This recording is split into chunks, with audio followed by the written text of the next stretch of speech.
ఒక నాయకుడు అంటే ఏ విధంగా ఉండాలి అని అన్నదానికి ప్రతీక. బట్ ఏంది కేసీఆర్ చేసినటువంటి తప్పిదం ఏంది అని అంటే జస్ట్ ఏంది ఆయన ఫీల్ అయింది ఏంది అని అంటే నేను రైతు బంధు ఇస్తున్నా, దళిత బంధు ఇస్తున్నా, రానున్న రోజుల్లో గిరిజన బంధు ఇద్దు, బీసీ బంధు ఇచ్చిన, పెన్షన్లు వస్తూనే ఉన్నాయి, కేసీఆర్ కిట్ పోతూనే ఉంది, బర్రెలు ఇచ్చినా గొర్రెలు ఇచ్చినా అన్ని ఇస్తూనే ఉన్నా, ఇంకా నేను ఏం చేయాలి, ఇంకెందుకు నేను ప్రజల్ని కలిసేది అనుకుని ఆయన ఫామ్ హౌస్లో ఉన్నాడు. అటుపోతే ప్రగతి భవన్లో ఉంటాడు. గదొక్కటే నేను చేసిన తప్పు. కానీ ఒక్కటే ఒక నిర్ణయం తీసుకొని ఉండే, ఒక డైలీ ఒక 2 గంటలు 3 గంటలు, డైలీ 2-3 గంటలు పోతే పోనీ ఒక 5 గంటలు అదే ప్రగతి భవన్లో సామాన్యులందరికీ అవకాశం ఇచ్చి పిలిచేడుతుండే.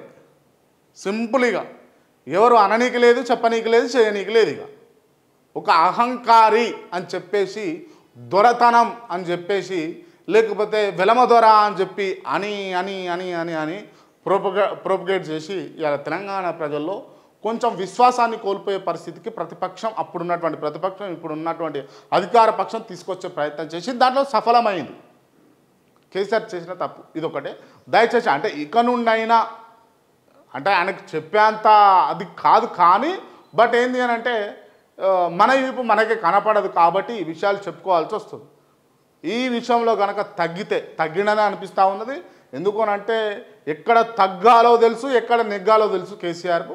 సరే ఆ అధికారంలో ఉన్నప్పుడు కొంచెం అవకతవకలు జరిగి ఉండొచ్చు కాక, లేకపోతే చుట్టూ ఉన్నటువంటి ఏదైతే కోటరీ ఉందో ఆ కోటరీ అబద్ధాలు చెప్పుండొచ్చు కాక, దానివల్ల ఇటువంటి పొరపాటు జరిగి ఉంటుందని అయితే నేను భావిస్తూ ఉన్నా. ఎందుకంటే అడగకముందుకు ఎవడు కళ్యాణ లక్ష్మి ఇయ్యలే, అడగకముందుకే ఇచ్చాడు కళ్యాణ లక్ష్మి.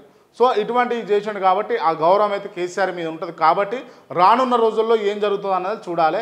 అండ్ ఇప్పటికి కూడా అధికారంలో ఉన్నటువంటి నాయకులంతా కూడా కేసీఆర్ని తిరుగుతుంది. ఎందుకు అని అంటే కేసీఆర్ బయటికి రావద్దని, కేసీఆర్ బయటకు రావద్దని తిరుగుతారు. క్లియర్ ఇది. ఇక నేను చెప్పొద్దు అనుకున్నా కానీ చెప్తున్నా. ఎందుకు అని అంటే ప్రజలకు వాస్తవాలు తెలవాలి కాబట్టి.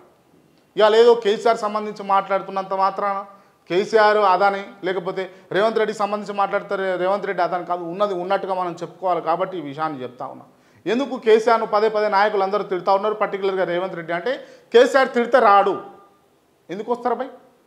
రారు కదా. ఇప్పుడు నేనే ఉన్నా, మీరు చూస్తున్నటువంటి మిత్రుడు ఎవరో ఒకరు ఉన్నారు, ఎక్స్ అనేటటువంటి పర్సన్ ఉన్నాడు. నేను తిట్టినా, బహిరంగంగా తిట్టినా. నువ్వు నా పక్కన కూర్చోనికి అసెంబ్లీలోనో, లేకపోతే పెళ్లి దావత్తులో, లేకపోతే నన్ను కూర్చోనికి ప్రయత్నం చేస్తావా?